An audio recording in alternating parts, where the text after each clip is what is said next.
Agora sim, olá, boa noite para você que está em casa. Está no ar mais um Além dos Fatos e eu quero começar lançando a nossa pergunta do dia. Você doaria algum órgão para um desconhecido? Uma pergunta aí para você refletir, interage em nossas redes sociais. Você que está em casa pediu, ele está de volta, Ralph Welton, lançando o seu CD pela gravadora Novo Tempo.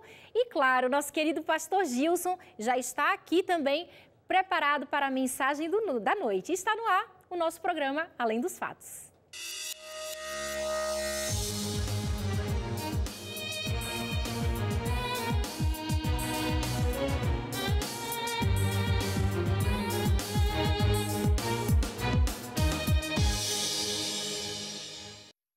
Olá, boa noite para você. Quero iniciar o nosso programa. A nossa pergunta, já falei aqui na abertura, você doaria algum órgão para um desconhecido? Será que você teria coragem de doar uma parte sua para uma pessoa que você nunca viu na vida? Participa, interage em nossas redes sociais, está aparecendo na sua tela, facebook.com/Além dos Fatos. Você pode dar a sua opinião, eu vou ler aqui no ar, os nossos convidados já estão ali, daqui a pouquinho vou apresentar aqui para vocês. E claro, tem o nosso Instagram também, @AlemDosFatosNT, está aparecendo na sua tela também.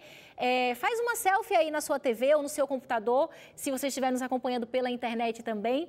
Tira uma foto, nos marca, de repente você vai se ver aqui no Além dos Fatos, já pensou? Então, tira uma foto aí pra gente. E, claro, se você perdeu alguns dos nossos programas, você pode acessar o nosso blog novotempo.com/Além dos Fatos. Assiste, comenta, deixa o seu recado, mas, claro, eu tenho que falar sempre isso, que tem que ser após o nosso ao vivo, tá bom? E os nossos convidados já estão aqui. Podem entrar aqui, eles já estão chegando. A médica e hematologista, a doutora Patrícia Vieira. Tudo bom, doutora? Boa noite. E o Vinícius. Vinícius, você que está em casa, ele recebeu, ele fez há 3 anos atrás, não foi isso, Vinícius? 3 anos e meio, ele fez o transplante de medula óssea, né? Agora, para quem está em casa, doutora, entender... eu acho que a gente precisa... Tem muitos mitos que envolvem o transplante de medula óssea, assim como até o que é a medula óssea. Tem gente que não sabe muito bem o que é. Para quem está em casa entender, o que é a medula óssea? A medula óssea... Pode falar. Ela é o local onde vão ser produzidos os componentes do sangue, né? Onde estão as células hematopoéticas. E vai ser produzido os glóbulos vermelhos, os brancos e as plaquetas. Olha, a célula o quê? Não conhecia essa célula, viu, gente?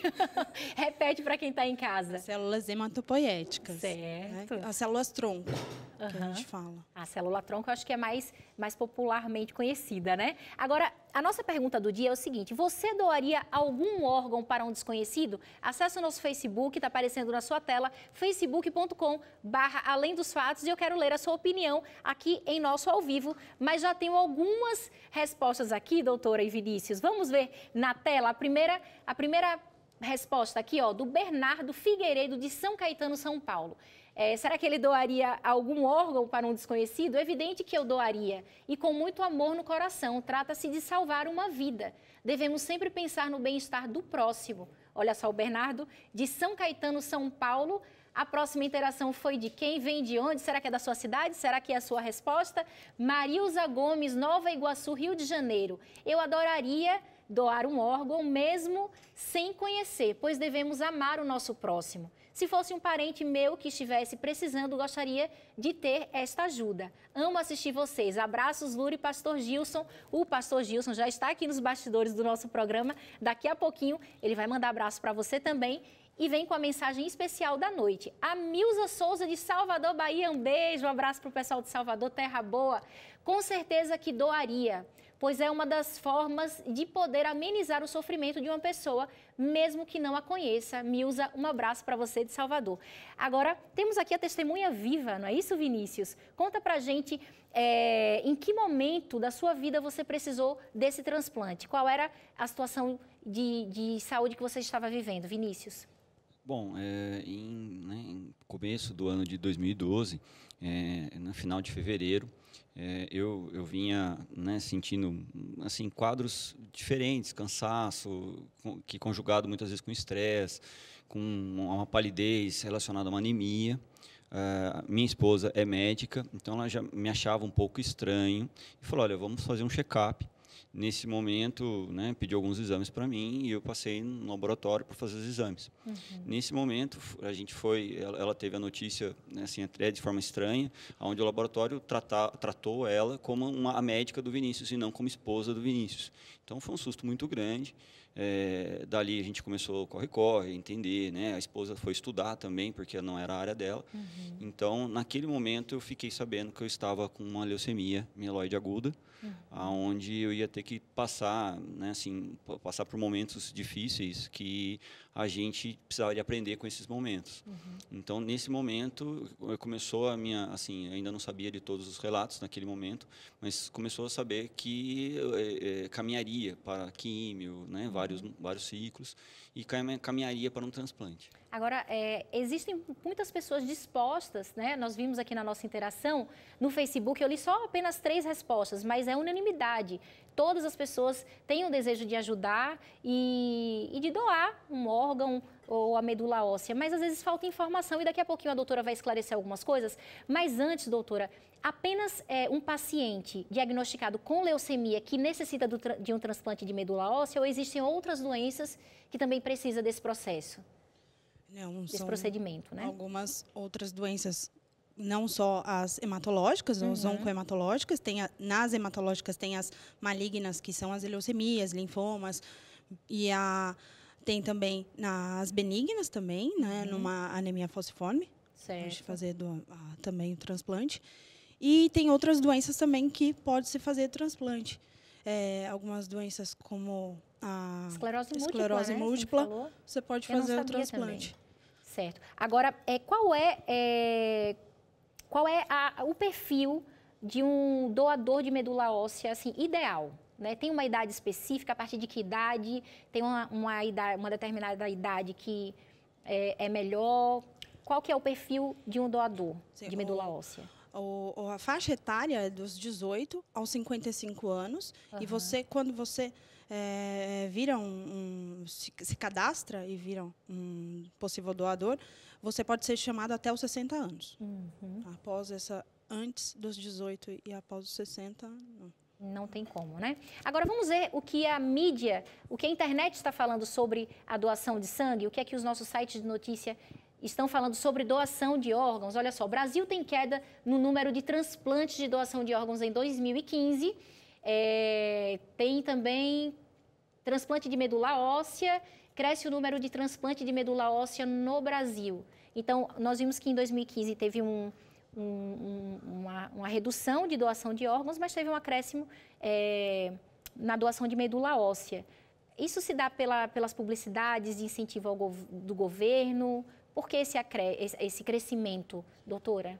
Porque a doação de medula óssea não é muito conhecido. E, às vezes, alguns casos que entram na mídia, e aí acaba aumentando bastante, né, o conhecimento da população. E ninguém sabe, a maioria das pessoas não sabe como que ela funciona, né? Daqui a pouco a gente vai falar também. Então, essa iniciativa da mídia é muito importante para conscientizar a população sobre a importância da doação da medula óssea. E nós fomos às ruas para saber, será que a população sabe o que é medula óssea? Transplante, como que acontece? Vamos ver? Olha só. Você sabe o que é o transplante de medula óssea? Isso é geralmente feito para leucemia. Já ouvi falar. É para salvar uma vida, né? Você aceitaria doar a sua medula óssea para uma pessoa que você não conhece? Sim. Doaria. Não. Por quê? Não sei, é da gente, é uma opinião minha. Doaria sim, doaria. Como você imagina que seja o processo de doação da medula? Não conheço o procedimento, mas acredito que seja simples. Bom, deve ser um processo delicado, né, para a pessoa estar se dispondo a fazer isso para alguém que ela não conhece, mas é um ato muito bonito. Eu acho que vale a pena você salvar uma vida e fazer o bem, né? Não tem medida fazer isso para alguém. Muito bom. Agora, as pessoas realmente desconhecem como que é feito o transplante de medula, né? Como que acontece? Como que é esse procedimento, doutora? Às vezes acha que vai sentir muita dor, né? Que vai tirar e ela vai ficar sem, e depois se ela precisar. Existem vários mitos que envolvem o transplante da medula óssea. Como que acontece esse procedimento? Existem duas formas, né? Uma delas é em centro cirúrgico, o paciente fica internado, recebe anestesia e é feito no centro cirúrgico e não recebe uma alta em 24 horas. E tem uma outra forma, que o paciente recebe uma medicação por 5 dias, que vai acelerar e deixar as células que a gente precisa, células-tronco, no sangue periférico. Vai estar livre na periferia. E aí a gente coleta por uma máquina chamada uma máquina de aférese, a gente coleta a célula-tronco e aí através dessa célula e você vai implantar no paciente. E aí não dói, é indolor, não. Tem gente que pensa que é uma dor assim tremenda, mas não, é suportável. A de centro cirúrgico, o paciente está sedado. Certo. E na que a gente faz pela máquina de aférese, o que o paciente às vezes sente, como usa essa medicação 5 dias, ele vai sentir sintomas como uma gripe bem forte, e aí ele acaba... Mas o que é uma gripe para salvar a vida de uma pessoa, não é mesmo? Vale muito a pena. Temos aqui o Vinícius, né? Vinícius, qual foi o período que você aguardou? Existem pessoas que passam anos assim aguardando o transplante de medula óssea. Você demorou muito no seu caso? Como que foi? Não, na realidade, assim, eu fui agraciado de uma forma muito grande, muito rápida. Como eu falei, eu fui diagnosticado em março e em dezembro do mesmo ano eu fiz o transplante. Então, foram aí 10 meses, né, coisas em torno disso. Então, assim, o meu tempo foi muito pequeno, mas realmente há estudos de que nem se acha doador. Assim, existe uma estatística muito difícil que, assim, para cada um compatível você tem milhões quase de possíveis. Então, é muito difícil achar uma boa compatibilidade, um transplante, né, uma boa medula compatível com você. Então, você foi agraciado, né? Agora, nós temos perguntas da população também, doutora. Vamos lá, a pergunta do Anderson. Anderson, qual é a sua dúvida? Oi, meu nome é Anderson. Eu sempre tive uma dúvida. A partir de qual idade é permitido doar medula óssea? Como a gente falou, a partir dos 18 anos. Até os 60 anos de idade. Até os 55. Você pode ser chamado até os 60. Certo. E como que se faz para se cadastrar, doutora? É só o doador ir num banco de sangue da sua cidade. E lá vai receber as informações. E aí ele vai passar a ser... vai ser coletado 10 ml de sangue, igual uma coleta de exame de sangue laboratorial normal. E através desses 10 ml a gente vai... Já faz o teste para ver. Fazer o HLA, que a gente fala. E isso é uma primeira... É só uma primeira abordagem do doador, fica armazenado. Caso encontre alguém que seja compatível com ele, porque ele vai ficar no banco de dados, no Redome, e aí vai ser chamado, e aí tem outros inúmeros exames para fazer. Para você que quer ser doador ou que já se cadastrou para ser doador de medula óssea, você precisa, se você por acaso mudou de cidade ou de endereço, você precisa voltar ao banco, né, para atualizar os dados, né?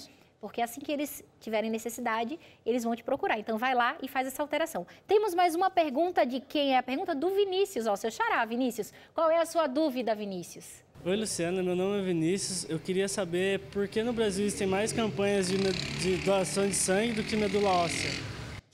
É verdade, existe mais campanha de doação de sangue, né? Incentivando a população a doar sangue do que necessariamente fazer a doação de medula óssea. Por quê? Será que porque é um processo mais demorado?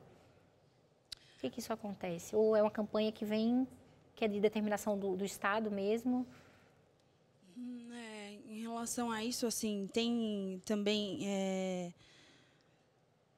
tem no SUS, você tem Um banco? Você tem para você fazer, por exemplo, uma campanha, você tem um número X de exames que você pode fazer no mês, né? Que é o pagamento do SUS, né? Entendi. Então...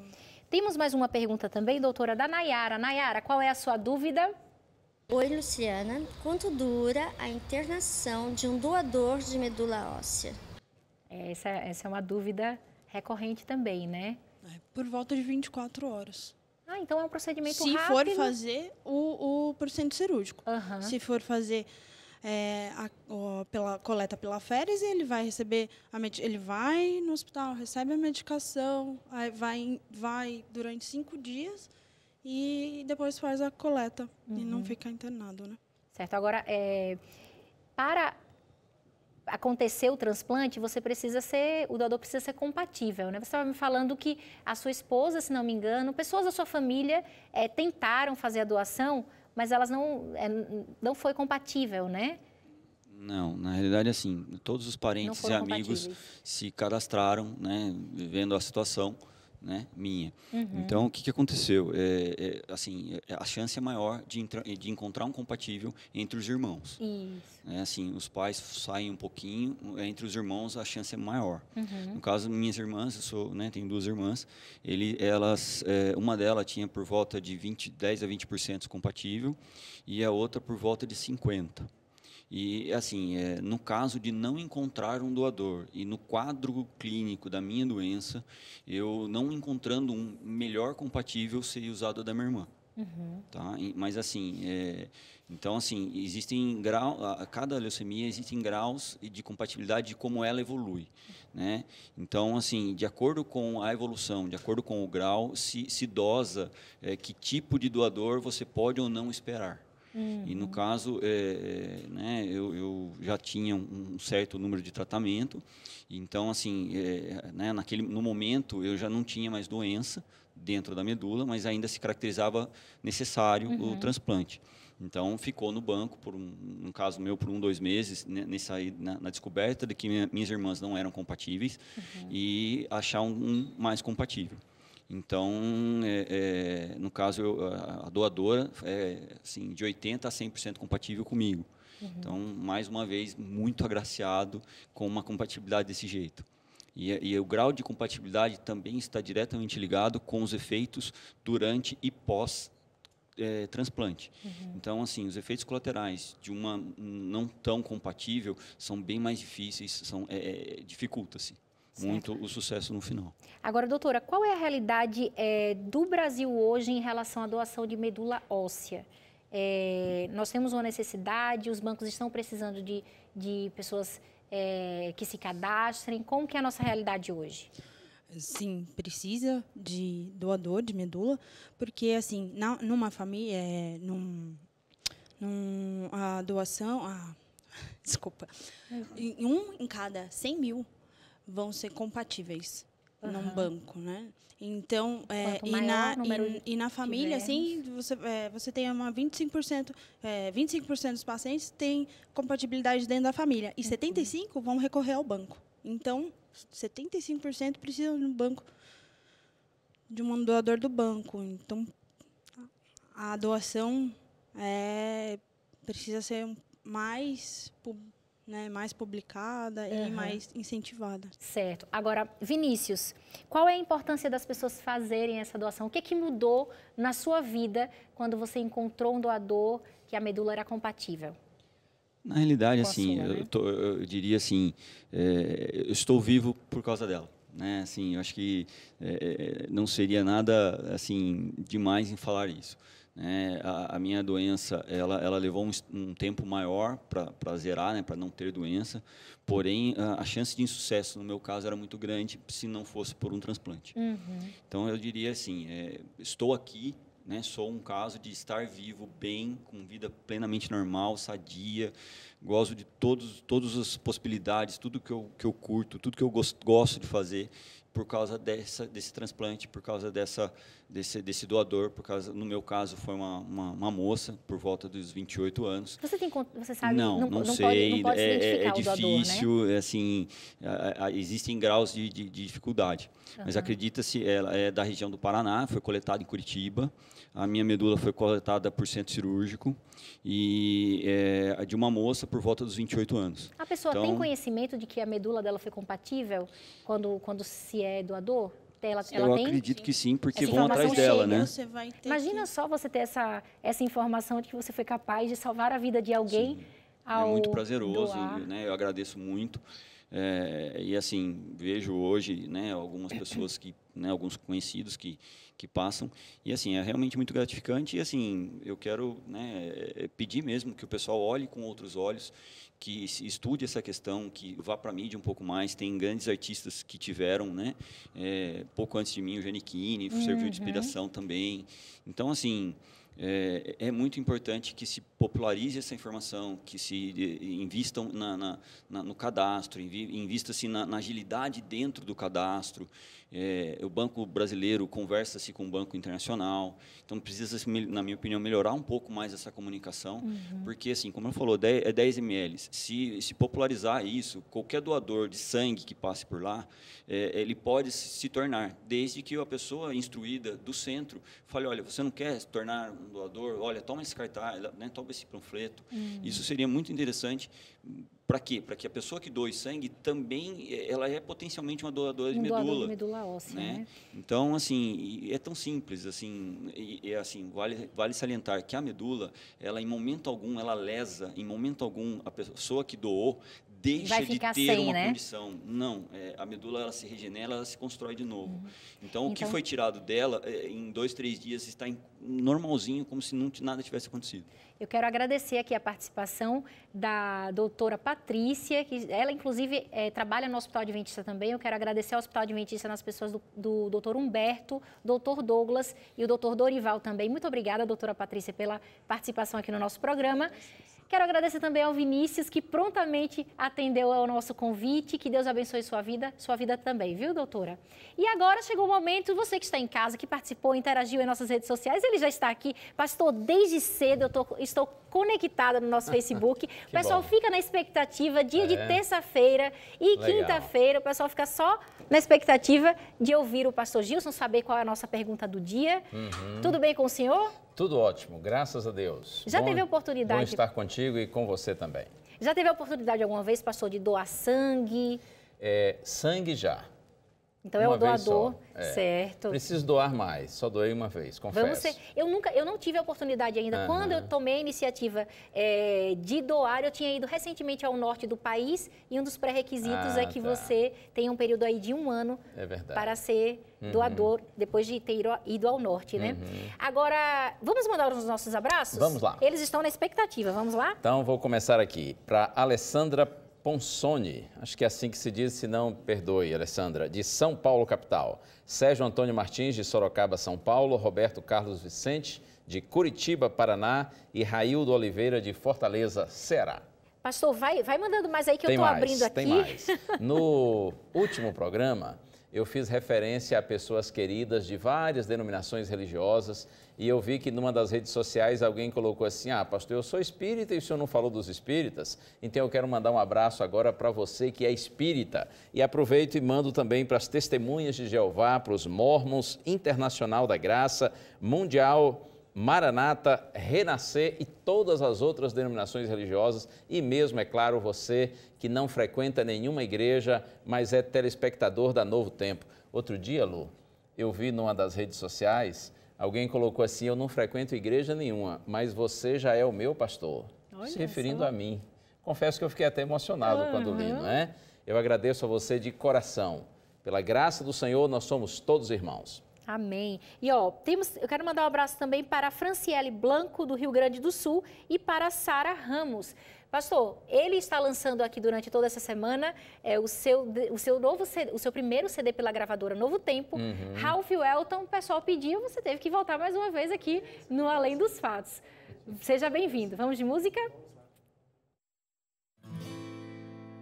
Cada passo é uma resposta a todo que não perde a fé.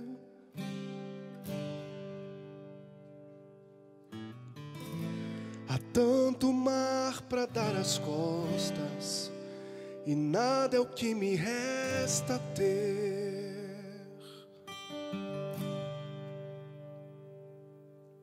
Eu sei que nada disso é possível a quem desistiu de crer.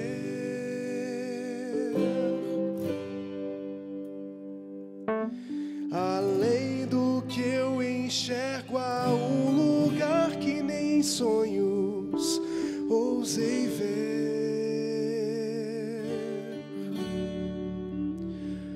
Há lugar pra quem esperar em ti, há um chão pra todo que crer.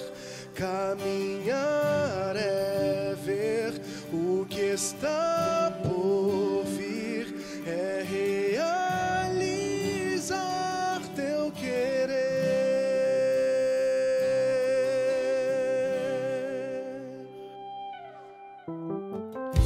Sem saber o que me espera, deixei de lado o que já fiz,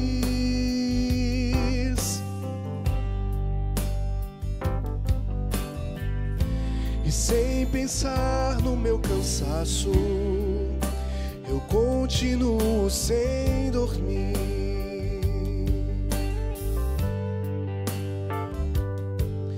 E eu sei que caminhar sem trajetória foi o risco que eu assumi.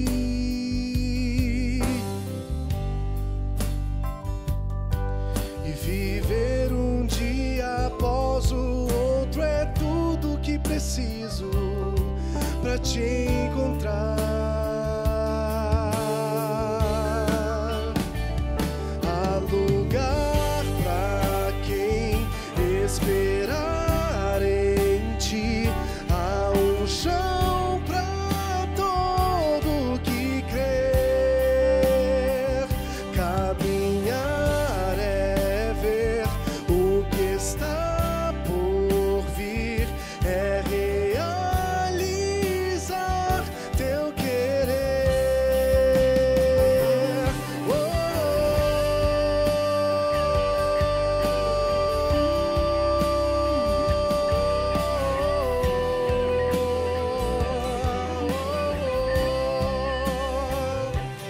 Há lugar pra quem esperar em ti, há um chão pra todo que crer.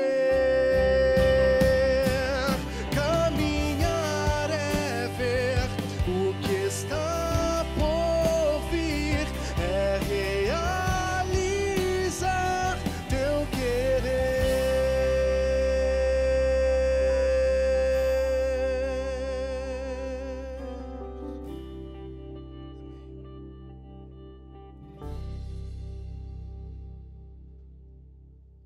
Glórias e louvores àquele que era, que é e para sempre será nosso bendito Deus.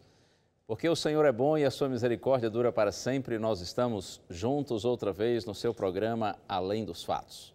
E antes de abrir a Bíblia e ter uma reflexão com você, eu gostaria de fazer uma prece. Vamos orar juntos. Pai querido, te peço por tua graça, Senhor, como tens feito todas as vezes, que hoje também tu nos abençoes no estudo da tua palavra. Nós oramos com gratidão em nome de Jesus. Amém. Normalmente, por conta de alguma deficiência ou enfermidade, ou então, às vezes, em decorrência de um acidente, pessoas são submetidas a um transplante de órgão. E existem casos, e são muitos casos, em que essa questão do transplante, você sabe, é uma questão de vida ou morte. Quando a gente se volta para a Bíblia, a gente percebe uma mensagem muito clara de que todos nós, seres humanos, também precisamos de uma imperativa, nós todos sofremos de uma imperativa necessidade de um transplante, Um transplante que só Deus pode operar e sabe operar. A Bíblia diz que o nosso Deus Criador nos criou para a vida e vida eterna, nos criou para a imortalidade. No entanto, em função do pecado, da desobediência, da rebeldia, nós nos separamos de Deus, que é a fonte da vida. E em decorrência dessa separação de Deus, nós então estamos condenados à morte. É nesse contexto que entra nosso bendito Salvador. Jesus Cristo veio a este mundo, sofreu e morreu em nosso lugar. Então, quando você recebe, quando você aceita Cristo como seu Salvador pessoal, então o Senhor Jesus Cristo lhe dá o direito de vida e de vida eterna. Só que tem algo mais. Quando a gente recebe Cristo como Salvador pessoal, além dele nos dar o direito da vida eterna, ele também realiza em nós esse maravilhoso transplante espiritual, que a Bíblia diz que é um transplante de coração. Veja, quando você aceita Cristo como Salvador pessoal, você recebe dele a vida eterna, por conta do que ele fez por você. Mas Deus também, quando nós recebemos Jesus como Salvador pessoal, ele que fez algo por nós, também faz algo em nós. E é exatamente esse transplante maravilhoso de coração. Eu quero ler com você o texto do profeta Ezequiel. Se você tem aí a sua Bíblia, gosta de acompanhar lendo na sua própria Bíblia, já estou buscando aqui Ezequiel capítulo 36. Livro do profeta Ezequiel. Opa, estou aqui em Jeremias, vamos para Ezequiel, capítulo 36, versos 26 e 27. Esses são versos lindos, palavras lindas e tão conhecidas do profeta Ezequiel. Deus diz assim: dar-vos-ei coração novo, e porei dentro de vós espírito novo. Tirarei de vós o coração de pedra e vos darei coração de carne. Porei dentro de vós o meu espírito, e farei que andeis nos meus estatutos, guardeis os meus juízos e os observeis. Pelo que nós vimos, o transplante de medula óssea, ele é relativamente simples. Claro, para um médico, um especialista, não é difícil explicá-lo e nem mesmo realizá-lo. Mas eu entendo que um transplante de coração já é um pouco mais complexo. Mas ainda assim, claro, é possível, né? Tanto é que muitos transplantes de coração também são feitos com êxito. A palavra de Deus está dizendo aqui que Deus pode realizar um transplante de coração na sua e na minha vida. É claro que essa linguagem aqui é uma linguagem figurada. Para os judeus, o coração era a sede da vida interior. O coração se refere a todas as faculdades humanas, de pensamentos, de vontade, de sentimentos. E não só em relação à cultura judaica, mas em nossa própria cultura também, em nossa própria língua. Quantas vezes a gente usa o coração como um símbolo do amor, do querer bem. Antigamente isso, eu acho que há muito tempo, não do meu tempo, mas bem antes, era comum um rapaz, por exemplo, chegar para uma moça e dizer: dá-me o seu coração. Hoje é esquisito isso. Se um rapaz fala assim para a moça vai pensar: ou ele é louco, ou então, tadinho, será que ele está precisando de um transplante? Ninguém fala mais assim, não é? Antigamente também, isso há muito tempo, não do meu tempo, mas se uma moça achava um rapaz bonito, dizia assim: ou ele é um pão. Hoje, se uma moça chamar um rapaz de pão, o que ele vai ficar pensando? Será que ela está pensando, está querendo dizer que eu sou um pão duro? Não tem nada a ver. Mas, como eu disse, quando Deus diz que quer trocar o nosso coração, Deus está usando assim uma linguagem poética, uma linguagem figurada. O que Deus está em realidade querendo dizer é que Ele quer agir em nosso interior. Ele quer criar em nós uma nova mentalidade. Ele quer nos dar novos pensamentos, novos propósitos. Deus quer nos dar também novas atitudes, novos caminhos, novos hábitos. Em realidade, Deus quer nos dar uma nova vida. Sabe, o pior não é o que a gente faz de errado. não são os nossos atos. O pior, em realidade, em nós, é exatamente o que nós somos e não o que nós fazemos. O nosso pior é a nossa própria natureza, são os nossos motivos. Quando Deus diz que quer mudar o nosso coração, o que o Senhor está dizendo é que Ele quer fazer uma mudança de dentro para fora. Porque, como já disse, Deus sabe que pior do que atos indevidos, em realidade são os nossos motivos, é a nossa própria natureza. Talvez você já viu aquela historinha do lobo que queria ser ovelha. Claro, isso é só uma historinha. É dito que o lobo estava no alto do monte olhando as ovelhas e nesse dia ele estava assim muito depressivo, estressado.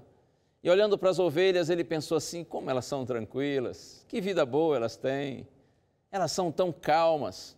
Eu aqui fico correndo, fico perseguindo, fico brigando, fico matando e por isso eu estou envelhecendo precocemente. Ó, o lobo pensando. E elas estão ali, olha, todas jovens, todas saradinhas, saudáveis, tranquilas. E o lobo pensou, eu quero ser ovelha. Então ele conseguiu uma capa de ovelha, uma máscara de ovelha. E um dia uma ovelha estava assim meio distante das outras, ele se aproximou dela e logo já estava juntamente com ela se aproximando das outras e estava o lobo lá no meio das ovelhas. E ele pensou, isso sim é que é vida. Agora eu vou viver aqui como ovelha. E então as ovelhas foram para a beira do lago e ele foi lá e bebeu aquela água fresquinha, gostosa e pensou, mas que delícia, que bom ser ovelha. Depois as ovelhas foram comer um pouco de capim e ele se abaixou para comer o capim e ele pensou, de fato esse capim não é gostoso, mas é saudável, eu vou comer. E ele comeu. E aí tranquilo, depois foi lá, descansou na sombra e sempre pensando assim, olha que vida boa de ovelha, é muito melhor ser ovelha do que ser lobo. Mas no dia seguinte, de novo, aquela mesma rotina, tranquilo no meio das ovelhas. E aí, na hora de comer o capim, ele pensou, esse capim, esse matinho aqui tem gosto de mato, claro. Não podia ter gosto de picanha, não é? Tem gosto de mato, mas tá bom, é saudável, eu vou comer. Eu vou beber aquela aguinha ali tranquila, eu vou ficar ali na sombra com as ovelhas. E ele pensou como elas andam devagarzinho, como elas são dóceis, como são educadas, isso é que é vida. Mas no terceiro dia, de novo, e na hora de comer o capim, o lobo, mas esse capim é muito ruim, não dá para comer isso. E essas ovelhas estão muito devagar, elas estão muito paradas. E chegou um momento em que o lobo foi se estressando no meio das ovelhas, até que ele jogou sua capa de ovelha para o lado e disse, eu quero é sangue, eu quero é carne, eu sou é lobo. Por que os lobos agem como lobos? Ora, porque eles têm natureza de lobo. É a natureza que determina a conduta. Quando Deus diz que Ele vai mudar nosso coração, Deus está dizendo que Ele vai mudar nossa natureza. Porque Deus sabe que os nossos atos equivocados, indevidos, infelizes, eles são o resultado dessa nossa natureza que está deturpada, degenerada, desfigurada, destituída da presença de Deus. Eu vou dar para vocês, diz Deus, um novo coração, um coração de carne, e vou tirar o coração de pedra. O coração de pedra é um símbolo da incredulidade do homem, de sua natureza egoísta, de sua natureza materialista, imoral. O coração de pedra representa a insensibilidade do homem, sua inflexibilidade em relação à voz de Deus, aos apelos de Deus, à vontade de Deus.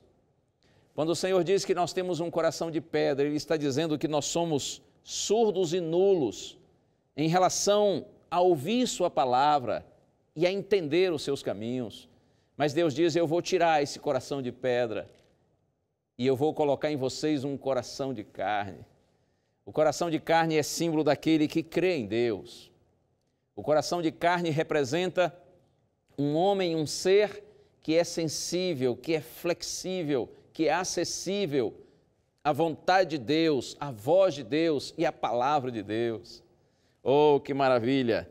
Esse coração de carne, ele representa um novo ser, um ser espiritual, honesto, decente, que tem prazer na santidade, que ama a Deus de todo o seu coração e procura obedecer a Deus, mas olha aqui uma coisa, obedece por amor. Quando Deus coloca o seu coração, o novo coração, o coração de carne, Deus então agora pode escrever em nós, em nosso interior, em nossa natureza, em nosso coração, Deus pode escrever a sua lei.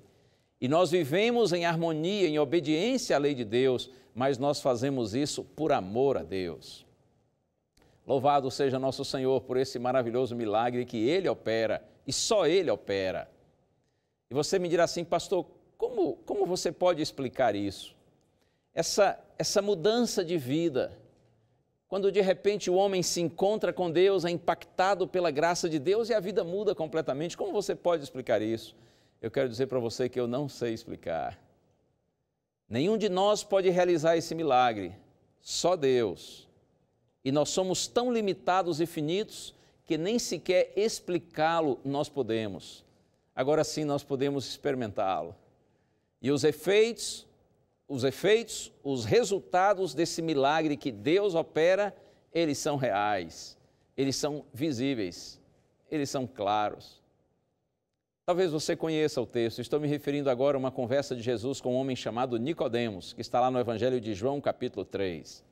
A Bíblia diz que Nicodemos chegou para Jesus um dia, e esse era um homem muito importante lá em Israel, considerado um doutor da lei.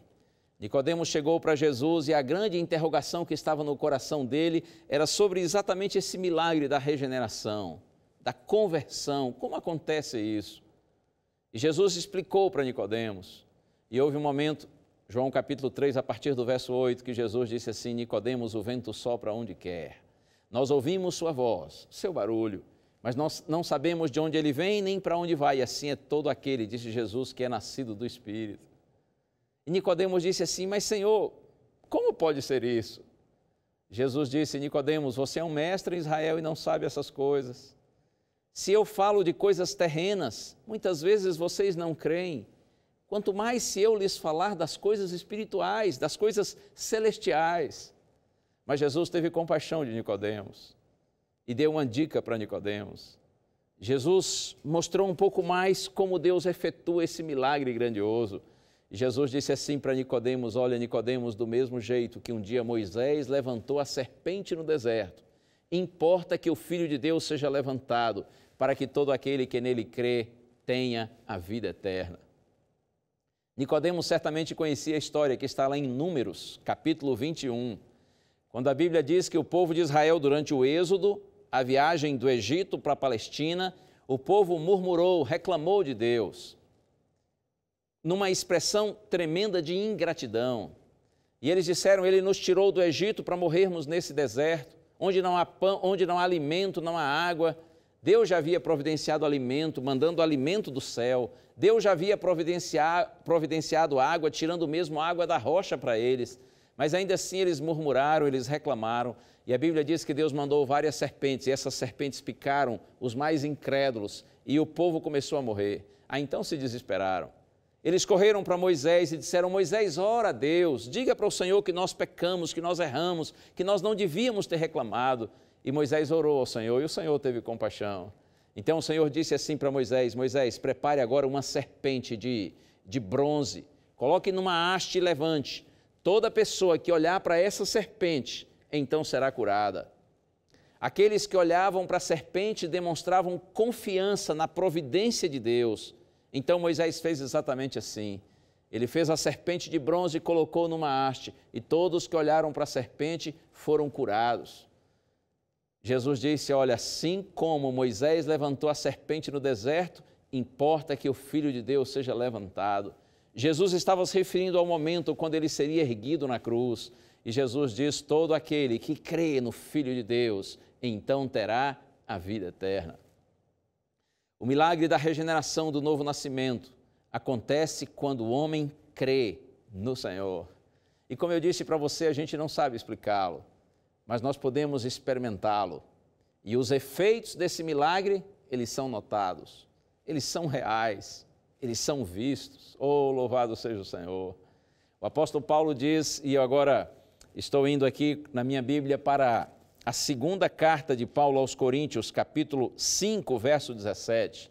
Esse também é um texto lindo e conhecido. O apóstolo Paulo diz assim, e assim, se alguém está em Cristo, é nova criatura. As coisas antigas já passaram, eis que se fizeram novas. Se alguém está em Cristo, ou seja, se alguém já recebeu esse milagre maravilhoso e o coração de pedra foi tirado e colocado um novo coração, o coração de carne, se alguém está unido a Cristo, está ligado a Cristo, em harmonia com Cristo, se alguém está sujeito ao poder de Cristo, à influência de Cristo, à palavra de Cristo, então Paulo diz assim, esse é nova criatura, é uma nova pessoa, é uma nova criação, é um novo ser. Por que isso? Porque quando você recebe Cristo como seu Salvador pessoal, experimenta esse transplante espiritual que o Senhor efetua, então você passa a ter uma nova visão de Deus, uma nova visão de si mesmo, uma nova visão das pessoas e uma nova visão da vida. Quando o Senhor efetua esse milagre em nosso coração, em nossa mente, em nossa natureza, então nós temos uma nova compreensão da existência. E com essa nova compreensão da existência, a gente passa a ter uma visão ilimitada. Uma visão que vai além daquilo que os nossos olhos veem, que os nossos olhos enxergam. É a visão da fé. Oh, isso é dom de Deus, isto é maravilhoso. Algo que também me encanta é pensar que, de modo geral, aqueles que são transplantados, eles não se encontram com a pessoa que fez a doação do órgão. Até porque, você sabe, muitos órgãos são doados pela família depois que a pessoa venha a falecer em algum acidente. Mas há casos, é claro, como no caso aí do transplante de medula, em que a doação é feita e a pessoa, claro, faz a doação em vida e, via de regra, não há esse encontro entre o doador e aquele que recebeu o transplante, a doação. Mas às vezes acontece o encontro, sim. Oh, e como é lindo quando os dois se encontram. Há um profundo sentimento de gratidão, é claro, daquele que recebeu o órgão, que recebeu essa doação.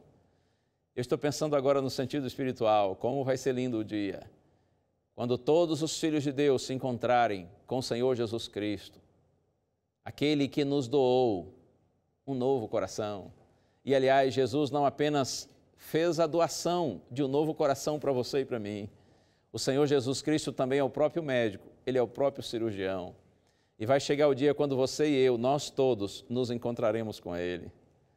E eu quero ler agora com você o texto que está na primeira carta de João, capítulo 3. Essas palavras também são muito especiais. João 3, verso 2, está escrito assim: Amados, agora somos filhos de Deus, e ainda não se manifestou o que haveremos de ser. Mas sabemos que quando Ele se manifestar, seremos semelhantes a Ele, porque haveremos de vê-lo como Ele é. João diz assim, meus amados, agora nós somos filhos de Deus. Agora que nós nos reconciliamos com o Senhor, agora que o Senhor colocou em nós o novo coração, agora sim nós somos verdadeiramente filhos de Deus. Nós estamos em Cristo, nós estamos ligados ao Senhor. E Ele diz, mas ainda não se manifestou o que nós haveremos de ser. Significa que este Deus que já fez algo grandioso por nós e em nós, Ele ainda tem algo mais para fazer. Ainda não se manifestou o que nós haveremos de ser. E João diz assim, mas sabemos que quando Ele se manifestar, ou seja, quando Ele aparecer publicamente, quando Ele retornar em glória, sabemos que quando Ele se manifestar, nós haveremos de vê-lo assim como Ele é. Oh, louvado seja o Senhor! Nós seremos também, diz João, semelhantes a Ele e haveremos de vê-lo como Ele é. Significa que o Deus que começou a obra na minha e na sua vida, um dia Ele há de completá-la. Esse Deus que nos deu o novo coração, Ele um dia vai extirpar completamente de nós os resquícios da velha natureza, do coração de pedra. E nós seremos como eram Adão e Eva no Éden antes do pecado. Nós não teremos uma tendência para o pecado. Nós estaremos livres dessa natureza interior que nos puxa para longe de Deus. Oh, que maravilha será! Por isso que João diz assim, que nós seremos semelhantes a Ele. Se hoje nós já somos um pouco parecidos com Ele, por causa do milagre da regeneração, Quando Ele voltar, nós seremos então mais parecidos com Ele ainda. Nós seremos semelhantes a Ele quando nós tivermos o privilégio de vê-lo assim como Ele é. Que Deus abençoe sua vida. Abra seu coração para Deus. Permita que o Senhor faça esse milagre. Talvez você já tenha lutado muitas vezes para andar nos caminhos do Senhor e fazer a sua vontade, mas tenha falhado. Em nome do Senhor Jesus, eu quero convidar você agora para, uma vez mais, buscar o Senhor e dar oportunidade para Deus na sua vida. Essa música que o Ralph agora vai cantar, em realidade é uma oração, é uma linda oração. Ouça a música e a gente já volta.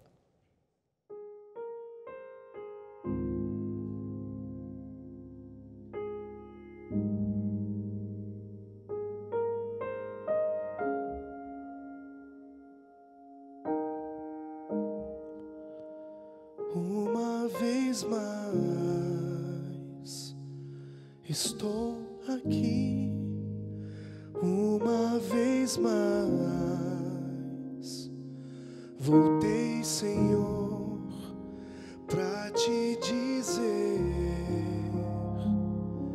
que longe eu fui, mas eu voltei, voltei, Senhor.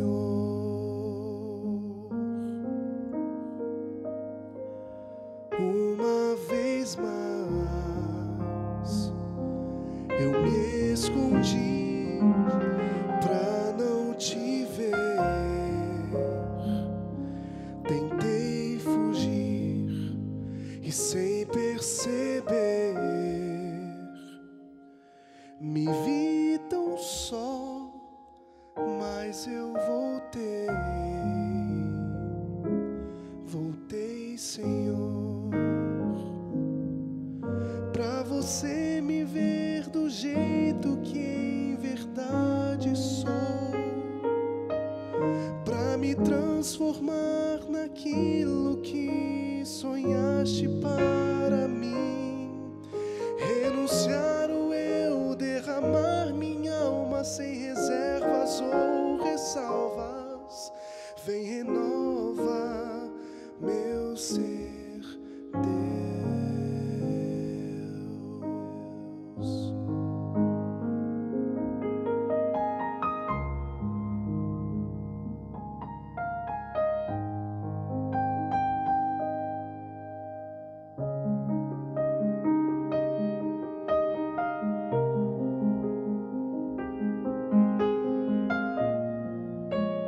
Uma vez mais já decidi não retornar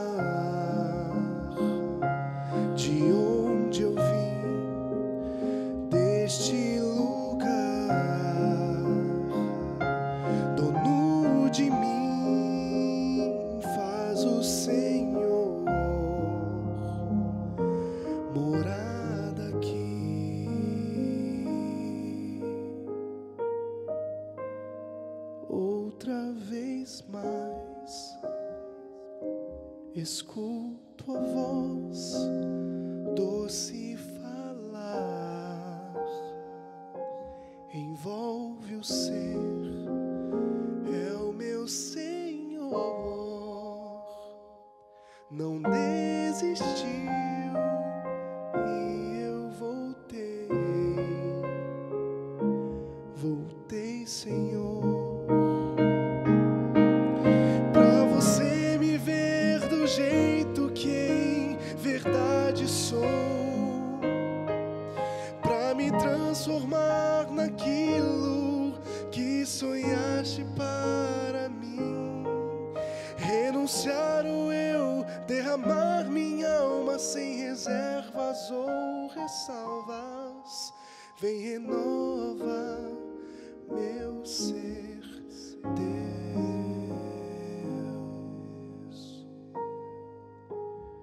Uma vez mais,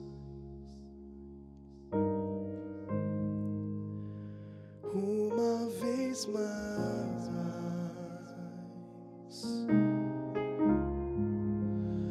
uma vez mais.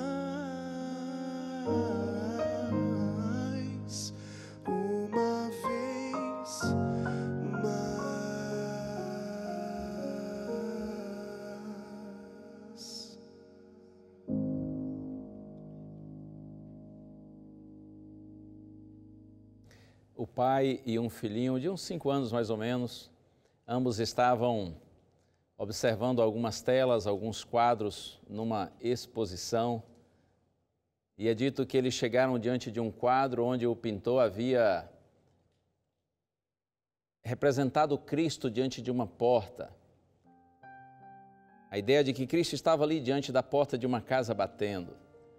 Mas o quadro foi tão bem feito, ficou tão impressionante, parecia tão real, que pai e filho pararam diante do quadro para contemplá-lo.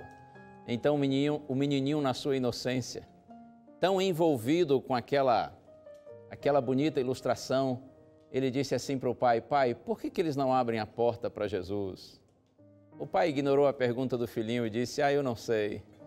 Então o garotinho acrescentou e disse: pai, talvez porque eles estejam muito ocupados lá dentro e não estejam ouvindo Jesus bater. O texto é Apocalipse capítulo 3, verso 20. O Senhor diz assim: eis que estou à porta e bato. Se alguém ouvir a minha voz e abrir a porta, entrarei em sua casa e cearei com ele e ele comigo. Jesus está batendo, Jesus está chamando. A iniciativa de nos procurar é dele, mas nós precisamos reagir ao seu chamado, à sua procura, ao seu convite. Nós precisamos abrir a porta para que ele entre. Eu quero convidar você nessa hora a abrir a porta da sua vida, do seu coração para Cristo. Não seja resistente à voz do Senhor, pelo contrário. Ele quer entrar na sua casa, na sua vida e cear com você. Primeiro ele vem à nossa casa e ceia conosco. E um dia ele nos leva para a sua casa.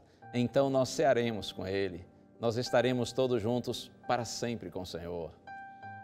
Este é o momento de você se entregar a Cristo. Eu vou orar com você e por você. Mas quando nós terminarmos o programa, ore a Deus.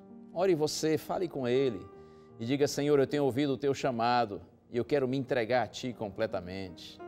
Eu quero falar agora com você, Alice. Eu não sei onde você mora, mas soube da sua história, que há uns 13 anos você sofreu um AVC, por isso você hoje não fala, não anda, mas você assiste além dos fatos, sentada numa poltrona aí na cozinha de sua casa. Oh, Alice, volte-se para Deus, entregue-se ao Senhor.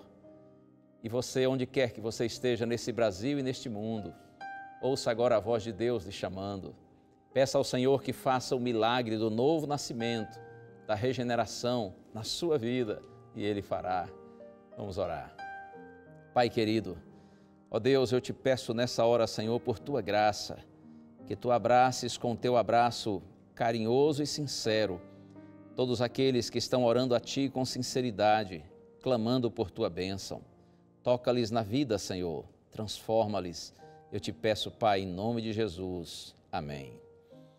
Mantenha sempre com você o que está escrito, que a fé é a certeza de coisas que se esperam e a convicção de fatos que não se veem. Que a mensagem desta noite tenha tocado o seu coração e transformado a sua vida. Até o próximo programa.